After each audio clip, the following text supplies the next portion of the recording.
Ok, el tema de esta semana es morir a mis motivaciones y expectativas. Hemos hablado acerca de que hemos sido crucificados juntamente con Cristo y la vida que ahora tenemos ya no nos pertenece, le pertenece al Señor quien nos ha comprado con su sangre preciosa. De modo que en esta hora, o en lo que queda de esta hora, queridos hermanos, queridas hermanas, amigos que nos escuchan, podamos ver algunas evidencias que nos habla la Biblia acerca de nuestras motivaciones y expectativas. Pero antes que otra cosa, vamos a checar algunas definiciones populares acerca de lo que son las motivaciones y las expectativas. Esta palabra motivación viene de un término latín, motivus o motus, que se refiere a la causa del movimiento, lo que te mueve o lo que genera una motivación, es decir, una fuerza interna o externa que impulsa a una persona para que haga algo, para que actúe.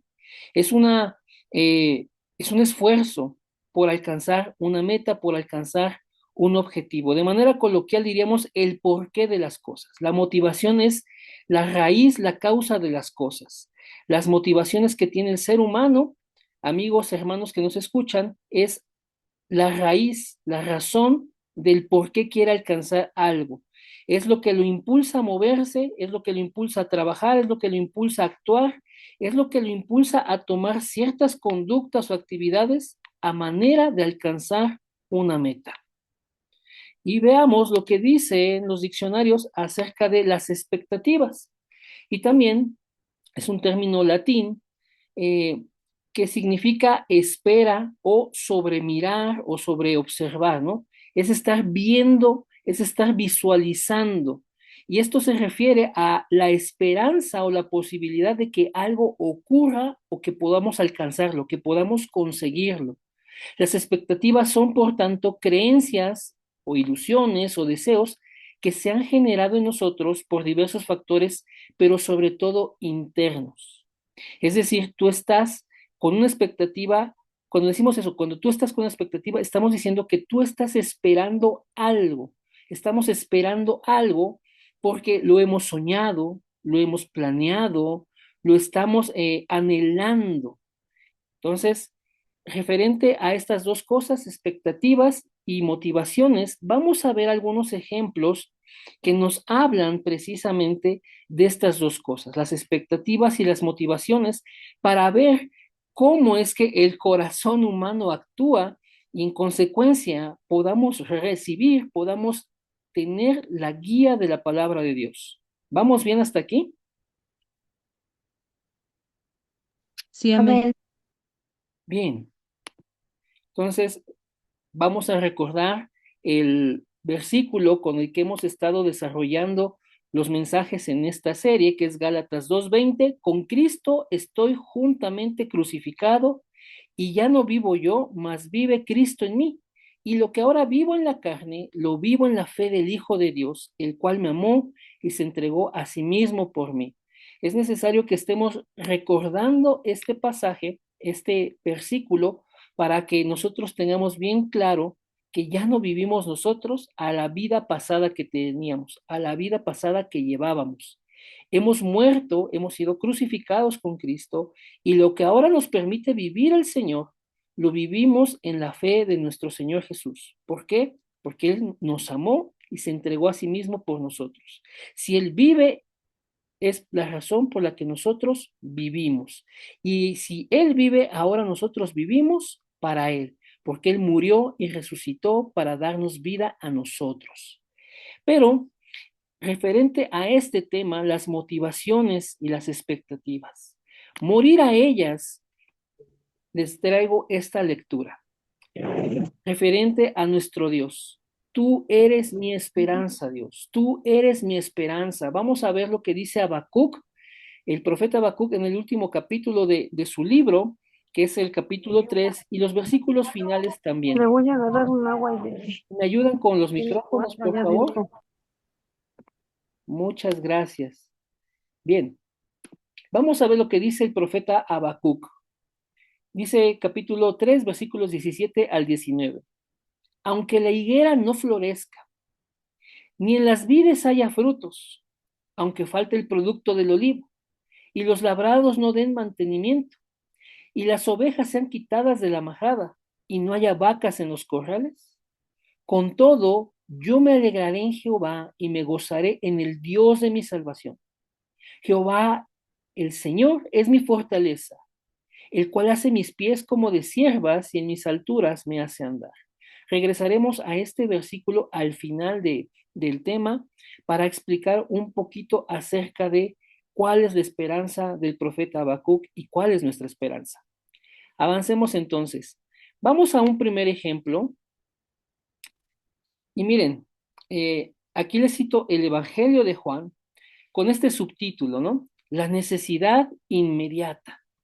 Bien, ustedes saben lo que ocurrió en el encuentro de nuestro Señor Jesús cuando fue a la ciudad de Sicar y se encontró en el pozo de Jacob a una mujer samaritana. Vamos a leer la palabra. Dice Juan 4 del 9 al 15. La mujer samaritana le dijo, ¿cómo tú, siendo judío, me pides a mí de beber, que soy mujer samaritana? Porque judíos y samaritanos no se tratan entre sí. Respondió Jesús y le dijo, si conocieras el don de Dios y quién es el que te dice, dame de beber, tú le pedirías y él te daría agua viva. La mujer le dijo, Señor, no tienes con qué sacarla y el pozo es hondo. ¿De dónde pues tienes el agua viva? ¿Acaso eres tú mayor que nuestro padre Jacob, que nos dio este pozo del cual bebieron él, sus hijos y sus ganados? Respondió Jesús y le dijo, cualquiera que bebiere de esta agua, la del pozo, volverá a tener sed, mas el que bebiere del agua que yo le daré, no tendrá sed jamás, sino que el agua que yo le daré será en él una fuente de agua viva que salte para vida eterna.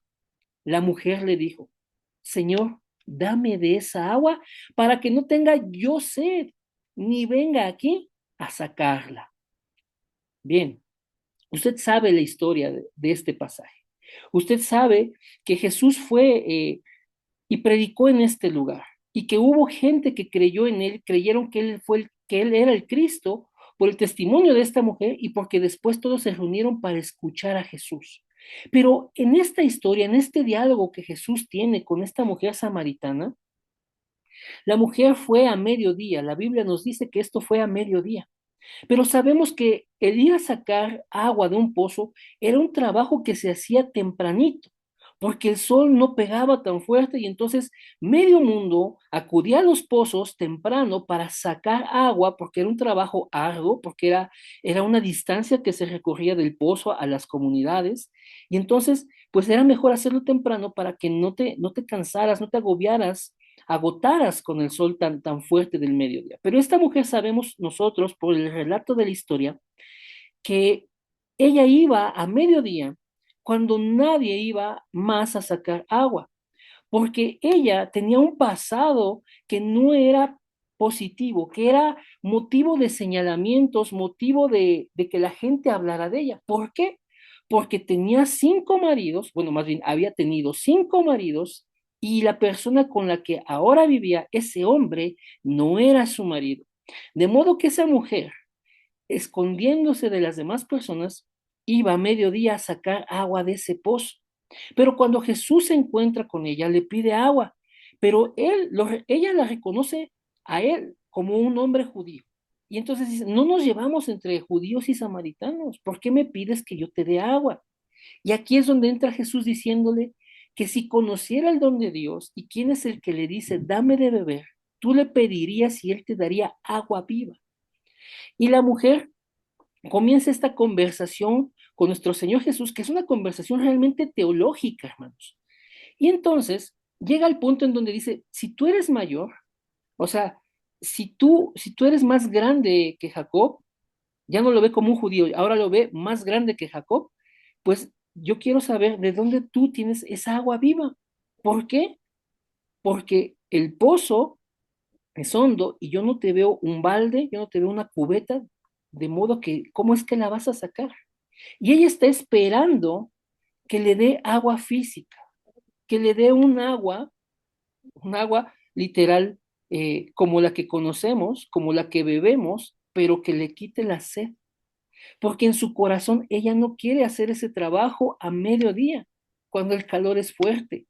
Ella no quiere estarse escondiendo de la gente para que no tenga incomodidad, para que la gente, si habla de ella, pues ella no se dé cuenta, no se incomode de lo que le puedan decir, porque tiene un pasado, pues, que está en tela de juicio. Entonces, cuando Jesús le dice, mira, cualquiera que bebiera de esta agua volverá a tener sed. Jesús vuelve a explicar que no se refiere al agua del pozo, que no se refiere a una agua física para beber, sino que el agua que Jesús nos da es un agua que nos sacia. Y dice que aquellas personas que beban del agua que Jesús nos da, provocará en ellos que haya una fuente que salta para vida eterna. Pero la mujer sigue pensando en agua física y le dice en el versículo 15, Señor, dame de esa agua para que no tenga yo sed ni venga aquí a sacarla. Ella sigue insistiendo en su necesidad inmediata. Entonces, aquí vemos las motivaciones y las expectativas. ¿Va teniendo sentido para ustedes el tema, amados hermanos?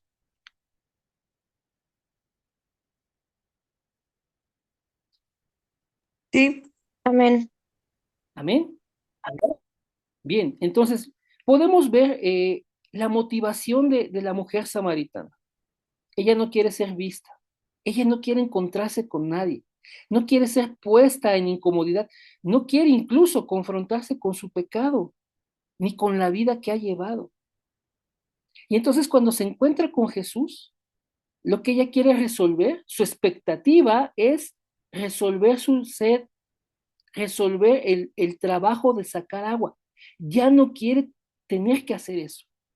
Quiere tener agua para no tener sed jamás, agua para no irla a sacar del pozo, cubriendo solamente su necesidad inmediata, porque se siente señalada, se siente marginada, se siente incómoda por quién es ella y por lo que ha hecho. Entonces, aquí es donde nosotros necesitamos ver que esta posición que tiene la mujer de cubrir su necesidad inmediata es algo que también aplica para nosotros. Y necesitamos morir, como dice el título del tema, a nuestras motivaciones y a nuestras expectativas. Porque cuando están centradas en lo físico, como en el caso de la mujer samaritana, nosotros solamente vamos a querer saciar, vamos a querer llenar, vamos a querer suplir una necesidad inmediata. Pero Jesús se acerca a ella. Es Jesús quien la busca a ella. Es Él el que toma la iniciativa para conversar. Es el que le dice, yo te daría de esta agua viva para que no tengas sed jamás. Y es aquí donde, hermanos, por la gracia de Dios, necesitamos poner nuestra vista más allá de lo físico, sino en lo que es de Dios.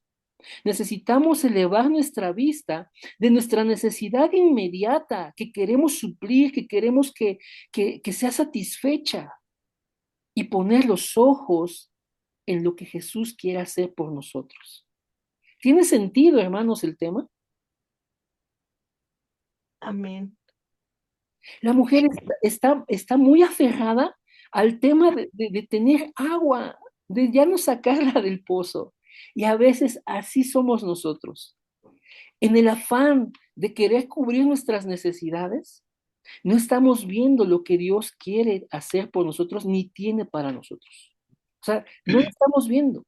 Estamos ciegos a eso. No está clarificado para nosotros. No lo podemos ver, hermanos, porque nuestros ojos están puestos en nuestra necesidad inmediata.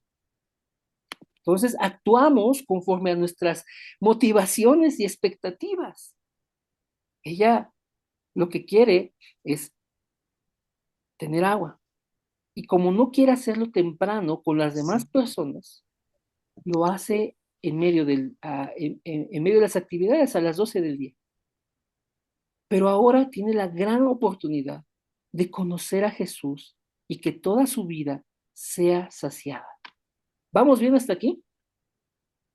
Amén. Entonces, esto es para Amén. nosotros, amados hermanos y amigos.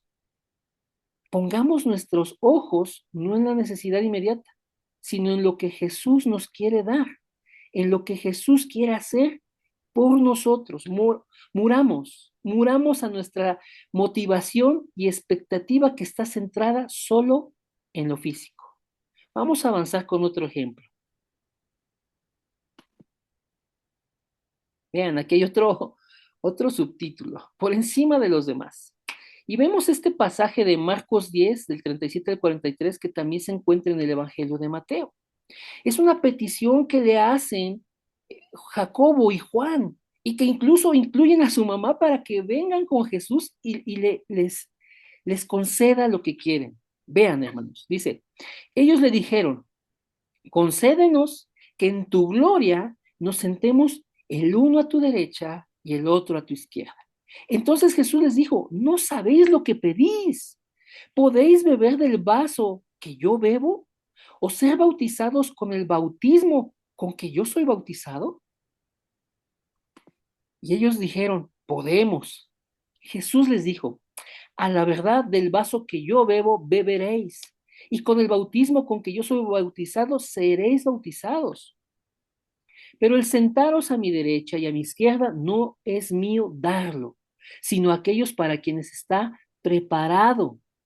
Cuando lo oyeron los 10, o sea, los otros 10 discípulos, comenzaron a enojarse contra Jacobo y contra Juan. Mas Jesús llamándolos les dijo, sabéis que los que son tenidos por gobernantes de las naciones se enseñorean de ellas, y sus grandes ejercen sobre ellas potestad. Pero no será así entre vosotros. Aquí Jesús les está haciendo una aclaración. No será así entre vosotros, sino que el que quiera hacerse grande entre vosotros será vuestro servidor. Aquel que quiera ser el primero en el reino de los cielos será siervo de todos los demás. Hermanos, aquí tenemos a dos discípulos, Juan y Jacob, que llegan con Jesús a decirle que pareciera inocente. Oye, maestro, Señor, cuando vengas en tu gloria, allá en tu reino, permítenos sentarnos, yo a la derecha y mi hermano a la izquierda. Hermanos, con justa razón los otros 10 discípulos se comenzaron a enojar contra ellos, porque quieren tomar un lugar de preeminencia con Jesús, porque quieren estar sentados, o sea, porque aquí la palabra de Dios nos dice que le pidieron estar sentados junto a Él. Esto es decir, en una posición de poder, en un lugar de autoridad y de supremacía. Hermanos, ese lugar solo corresponde a Dios. Ese lugar solo corresponde, hermanos, a aquel que es digno de tenerlo, de ostentarlo, y solamente es nuestro Señor. Pero aquí los discípulos Juan y Jacobo se acercan al Señor nuevamente con una motivación y con una expectativa. Incluso les digo que meten a su mamá para que abogue por ellos y Jesús les conceda esto que pide. Pero Jesús les dice claramente que no saben lo que piden, porque para ellos implicaría beber del vaso que bebe Jesús o ser bautizados con el bautismo que le viene. ¿Y a qué se refiere esto, amigos y hermanos? Jesús va a beber una copa de sufrimiento, va a beber una copa de la ira de Dios, va a beber una copa de padecimientos, de humillaciones, de escarnio, va a beber un calvario. Y también cuando dice, o ser bautizados con el bautismo con que yo soy bautizado, es decir, va a ser sumergido, porque esa es la palabra bautismo, ser sumergido, ser cubierto con tanto sufrimiento, con dolor como ya lo profetizaba Isaías en el capítulo 53. Ellos no pueden. Jesús les dice, ustedes no saben, porque lo que viene para mí es algo muy fuerte, es algo muy tremendo. Pero ellos dijeron, sí, sí podemos. Y Jesús les dice, bueno, ya les declara lo que viene para ellos. Jesús lo sabe, pero ahora se los va a declarar. A la verdad del vaso que yo bebo, beberéis, y con el bautismo con que yo soy bautizado, seréis bautizados. Hermanos, a los discípulos, a los apóstoles, Una vez que vino el Espíritu Santo y se convirtieron en testigos, la vida para ellos no fue una vida color de rosa, fue una vida de sufrimiento tanto para que pudieran entregar sus vidas.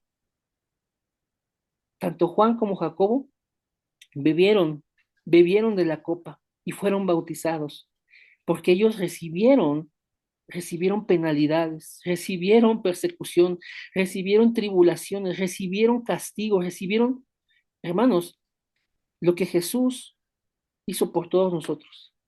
Ellos tomaron parte de esto también.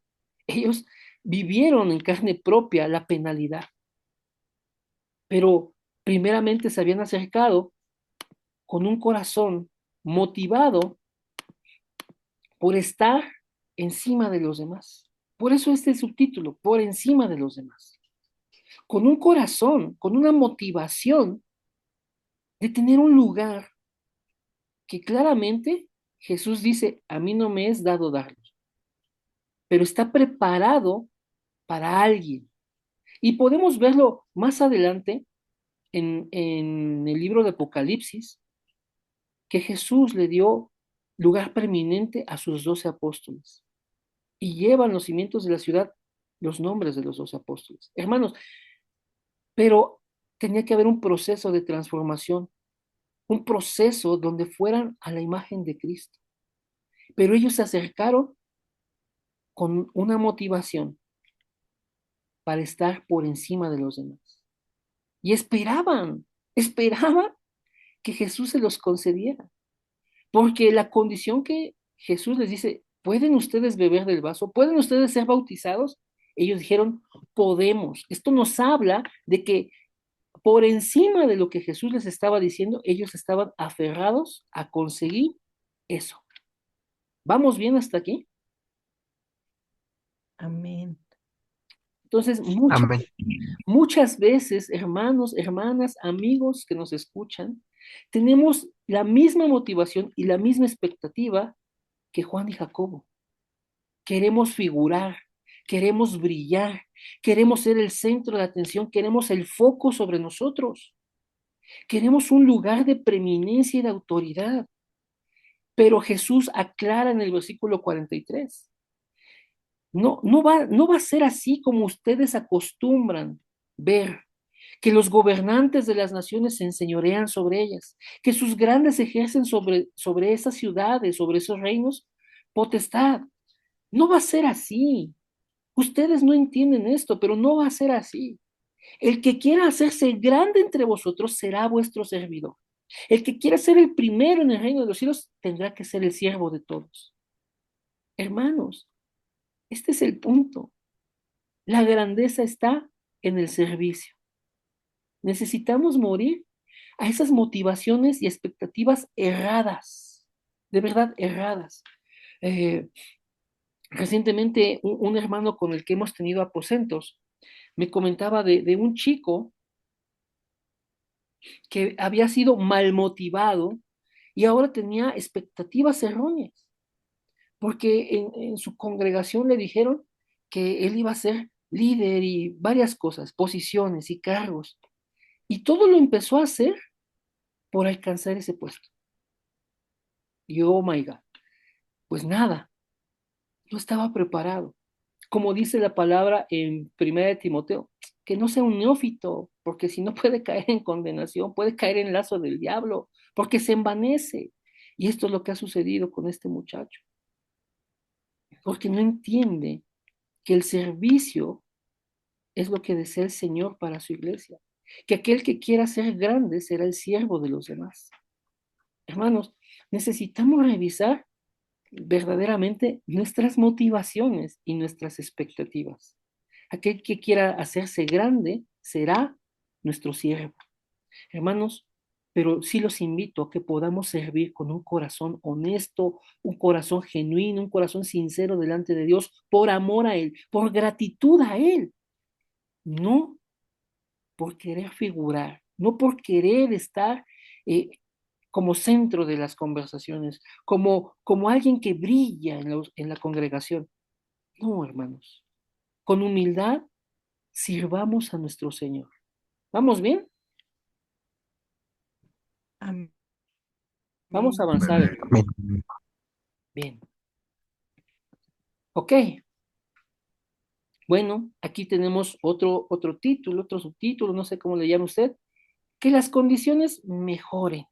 Unos, miren, unos no tienen sus ojos en brillar, en figurar, solamente quieren que las condiciones mejoren, ¿sí? Veamos lo que dice Hechos 1 del 3 al 8, hablando acerca de nuestro Señor Jesús que se apareció a sus discípulos, a quienes también, después de haber padecido, se presentó vivo con muchas pruebas indubitables, apareciéndoseles durante 40 días y hablándoles acerca del reino de Dios.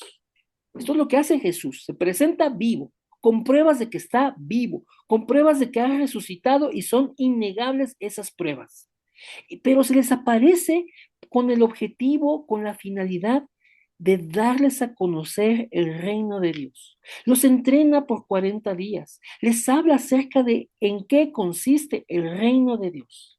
¿Ok? Esto es importante para entender lo demás. Dice, y estando juntos les mandó que no se fueran de Jerusalén, sino que esperasen la promesa del Padre, la cual les dijo, oísteis de mí.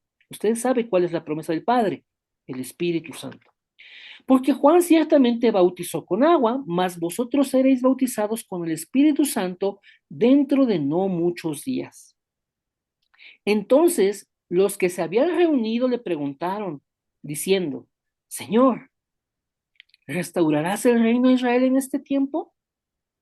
Y él les dijo, no os toca a vosotros saber los tiempos o las sazones que el Padre puso en su sola potestad, pero recibiréis poder cuando haya venido sobre vosotros el Espíritu Santo, y me seréis testigos en Jerusalén, en Judea, en Samaria y hasta lo último de la tierra. Vean, estas personas que preguntan, Señor, ¿restaurarás el reino de Israel? Son las personas, son los discípulos, los creyentes que lo vieron resucitado y que escucharon de él en qué consiste el reino de Dios por 40 días. Fueron personas que estuvieron con él ya resucitado, hermanos. Vieron el poder de la resurrección en Cristo. Vieron, hermanos, en qué consistía el reino de Dios. Pero entonces recuerdan que están sometidos por el imperio romano. Recuerdan que el imperio romano los sometía y les pedía tributos, les pedía impuestos. Y había recolectores, había recaudadores de impuestos. Reconocían que tenían una guardia pretoriana, que tenían un gobernador romano, que tenían las leyes impuestas sobre ellos y que venían desde el imperio. Recuerdan que las condiciones no eran buenas. Por eso dicen, Señor, ¿restaurarás el reino de Israel en este tiempo? Lo que muchos judíos esperaban y que incluso hubo levantamientos en armas para procurar sacar a romanos del territorio de Israel. Muchos tenían este sentimiento nacionalista de decir que el reino de Israel se ha restaurado. Pero entonces preguntan esto y Jesús les dice, pues miren, no les toca a ustedes. No les toca a ustedes saber lo que deviene o lo que tiene Dios para nosotros. Pero para eso, ustedes van a recibir poder. Ustedes van a recibir el Espíritu Santo para que sean testigos de la obra de Cristo, para que sean testigos y proclamen su palabra en todo lugar. Es decir, aquellas personas que están buscando que mejoren las condiciones, están poniendo de lado o están dejando a un lado que Dios nos ha dado su espíritu para que nosotros podamos vencer todas las situaciones adversas, como la de aquí estos discípulos ante el imperio romano. Déjeme decirle algo, el cristianismo fue perseguido, el cristianismo fue incómodo para el imperio romano, pero finalmente el evangelio venció y el imperio tuvo que cesar. El imperio, hermanos, fue derrotado. El imperio tuvo que transformarse. No pudo vencer al evangelio. ¿Restaurarás el reino de Israel en este tiempo? Es decir, ¿nos mejorarán las condiciones? Queremos vivir un poco mejor. Queremos que la cosa no sea tan dura. Esa es la motivación y la expectativa de las personas. Y miren, de verdad, hermanos, para el Señor basta la llenura de su espíritu para que nosotros estemos bien. Si nosotros tenemos en cuenta eso, vamos a poder saber o vamos a poder alinear nuestras vidas conforme a su voluntad, sabiendo que Dios ha preparado esa respuesta para nosotros. En medio de la dificultad, en medio de la crisis, en medio de lo adverso, Dios ha dado su espíritu a su pueblo para que su pueblo salga adelante. Y ese es el punto, que en lugar de buscar, de tener esa motivación o expectativa de que mejoren las cosas, podamos ser llenos del Espíritu Santo, podamos buscar su llenura, como dice Efesios 5:18 o Colosenses 3, hermanos, del 16 y 17. Hermanos, que el Espíritu de Dios more en nosotros es la respuesta que ocupamos para enfrentar las condiciones de esta vida. ¿Vamos bien hasta aquí? Amén. Amén. ¿Tiene sentido la palabra, hermanos, amigos? Amén. Amén. Sí. Bien, vamos a Amén. pasar a un siguiente ejemplo entonces. Ok, aquí hay otro que también es muy común. No me es suficiente. Y vamos a esta historia, vamos a este relato que encontramos en el Antiguo Testamento, en el segundo libro de Reyes, capítulo 5, del 10 al 14. Se trata de Naamán, un general sirio que tenía lepra. Usted sabe la historia. Versículo 10 dice, um, dice, entonces Eliseo le envió un mensaje diciendo, ve y lávate 7 veces en el Jordán y tu carne se te restaurará y serás limpio. Y Naamán se fue enojado diciendo, he aquí yo decía para mí, saldrá él, o sea, refiriéndose al varón de Dios, al profeta Eliseo, saldrá él luego y estando en pie invocará el nombre de Jehová su Dios y alzará su mano y tocará el lugar y sanará la lepra. Habana y Farfar, ríos de Damasco, ¿no son mejores que todas las aguas de Israel? Si no me lavare en ellos, no seré limpio, no seré también limpio. Y se volvió y se fue enojado. Mas sus criados se le acercaron y le hablaron diciendo, Padre mío, o sea, como un título de renombre, una forma de respeto, porque Naamán era un hombre prominente. Si el profeta te mandara alguna cosa, ¿no la harías? ¿Cuánto más diciéndote, lávate y serás limpio? Entonces él descendió y se zambulló 7 veces en el Jordán, conforme a la palabra del varón de Dios. Y su carne se volvió como la carne de un niño y quedó limpio. Bien, hermanos. Pues bueno, el contexto de esta historia. Naamán había llevado, hermanos, gente cautiva del pueblo de Israel a Siria. Y entonces entre ellos iba una muchacha que quedó como sirvienta, como sierva, hermanos, en su casa. Y ella, sabiendo el problema de Naamán, de su lepra, le comentó a la mujer de Naamán, oye, allá en Israel hay un profeta, si Naamán, el señor de esta casa, el general, va y pide el favor, seguramente Dios va a sanar a Naamán, ¿no? Y entonces Naamán se mueve con el rey, y el rey manda, el rey de Siria manda cartas al rey de Israel para que le manden a Naamán, lo reciban y lo sanen. Y el rey de Israel, o sea, cuando recibe la carta, o sea, rasga sus vestidos porque dice, o sea, ¿cómo es que yo voy a poder hacer eso? O sea, esta es una trampa, esta es una provocación para que el rey de Asiria venga y nos invada, porque yo no voy a poder sanarle a su general. Pero entonces Eliseo, el varón de Dios, vean hermanos, gloria a Dios, porque Dios reconoce a sus varones, ¿no? Aquí, hermanos, aunque Eliseo es un hombre como cualquiera de nosotros, Dios le da honor, hermanos, diciendo que es el varón de Dios. Y el varón de Dios escucha, hermanos, que, que viene este personaje, Naamán. Y hay una crisis en el reino porque piensan que es una ocasión para invadir a Israel. Y entonces dicen, mira, no, tú tranquilo, tú me lo mandas a mí y yo acá yo veo. Y entonces así pasó. Cuando Naamán llegó y se quedó ahí cerca de su casa para poder estar, solamente Eliseo le mandó un mensajito. O sea, aquí lo despacho desde acá adentro. Y entonces le dijo, ve y lávate 7 veces en el Jordán y tu carne será restaurada y serás limpio. Pero Naamán aquí explica lo que él espera. Él motivado por sanidad, él motivado por librarse de la lepra, pues va hasta allá.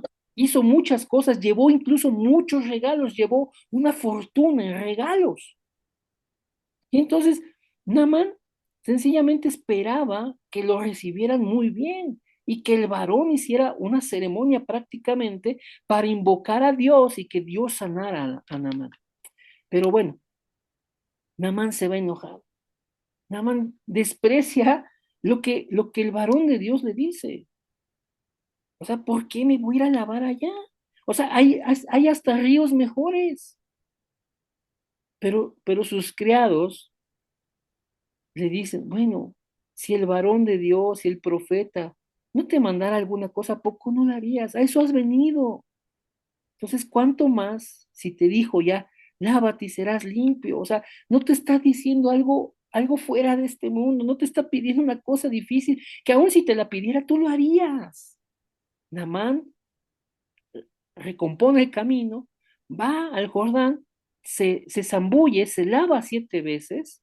Eh, Aquí, hermanos, hay que entender que se refiere a ser sumergido, a ser lavado, a ser como en el bautismo, a lavarse, porque era eso para la cultura judía. Era una ceremonia, era un proceso de purificación. Entonces, Namán va y se lava o se zambulle las 7 veces que le dijo Eliseo, y entonces, hermanos, Dios sanó la lepra. Pero en muchas ocasiones actuamos como Namán. Dios en su palabra nos da tanta sabiduría y nos instruye tantas cosas para sanidad de nuestras almas, para sanidad de nuestra mente y nuestro corazón, que en muchas ocasiones es como si estuviera contaminado con lepra, pero para nosotros no es suficiente. Para nosotros es extraño y decimos, oigan, pues que no hay algo mejor. ¿A poco mi método no está mejor?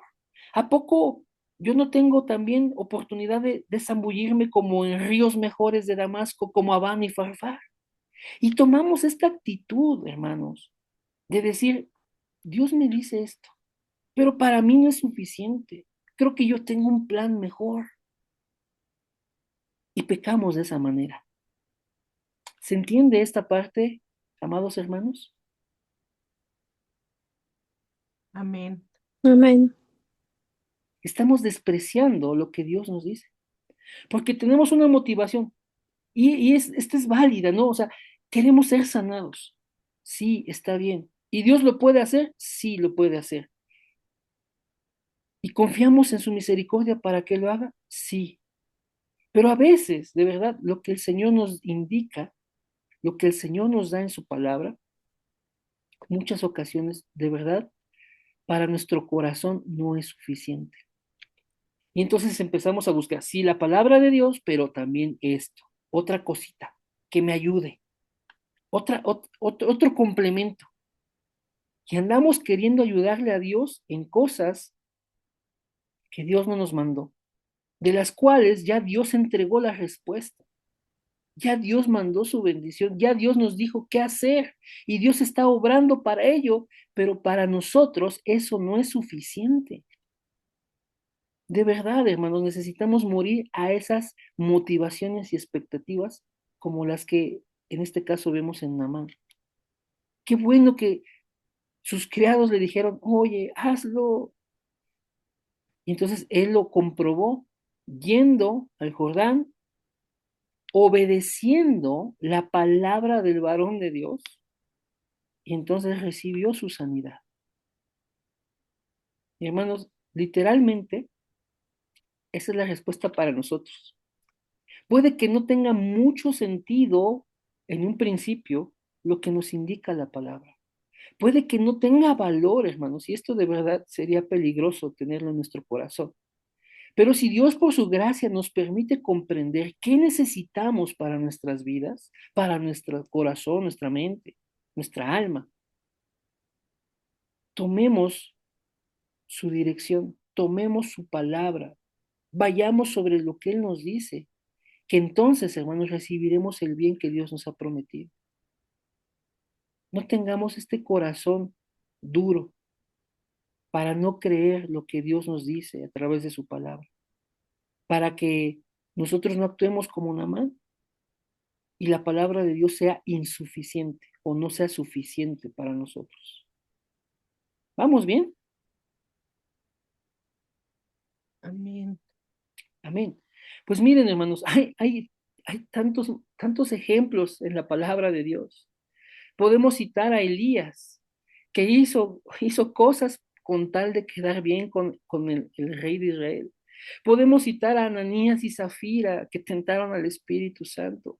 Podemos citar tantos ejemplos, hermanos, de motivaciones y de expectativas erradas para poder comprobar, hermanos, que nuestra carnalidad, nuestro corazón que todavía está tocado por el pecado, está buscando llenar en nosotros, llenar en nuestra vida, pero que eso definitivamente en la mayoría de los casos no es conforme a la voluntad de Dios, ni agrada a Dios y en muchas ocasiones también puede ser hasta contraria a lo que Dios dice. Yo les citaba en la semana pasada un ejemplo, ¿no? El yugo desigual.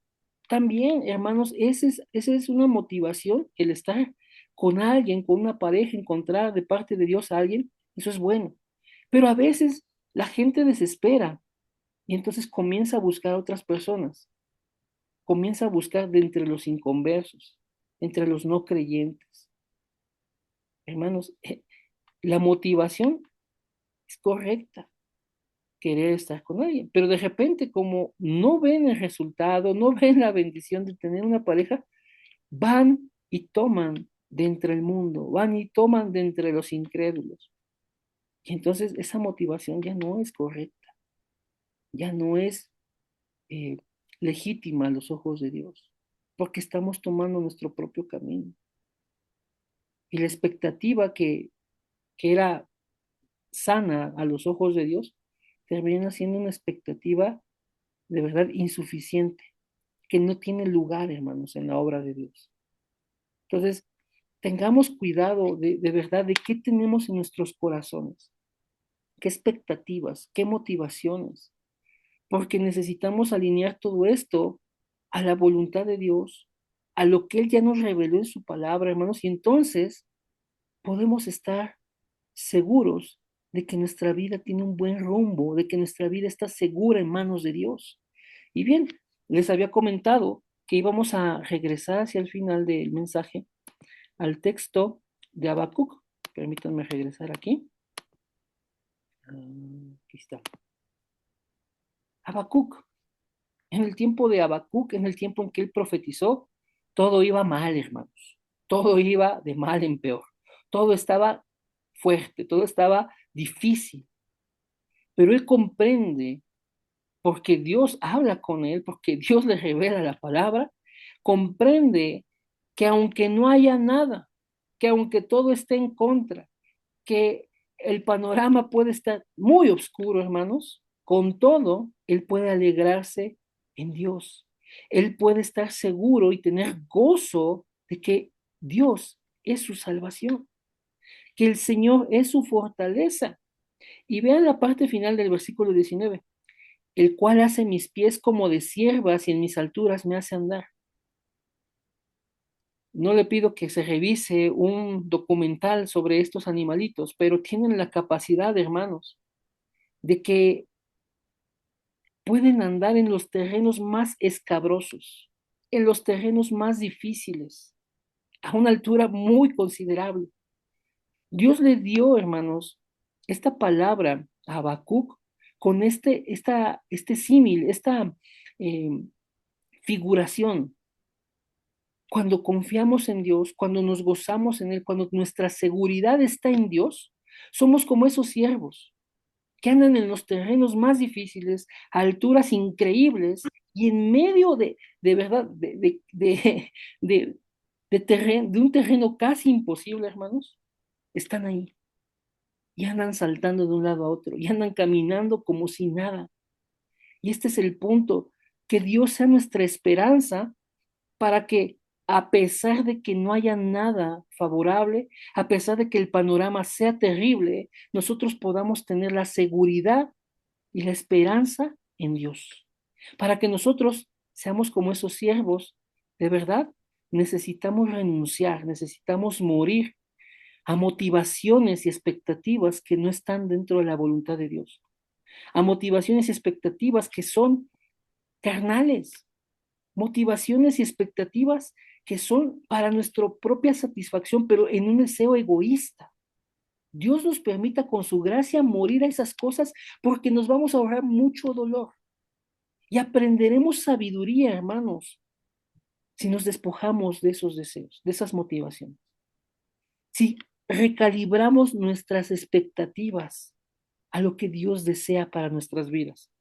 Entonces, la invitación en esta noche, hermanos, hermanas, amigos que nos escuchan, sea poner toda nuestra confianza en la obra de Cristo, sea poner nuestra esperanza en Dios, que es justo, pero que también es misericordioso, sea descansar en que Dios tiene buena voluntad para con el hombre y quiere que nosotros le encontremos y que le conozcamos.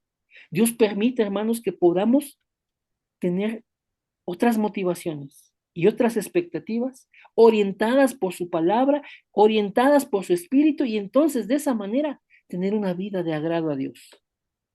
Hasta aquí la palabra de hoy, mis hermanos.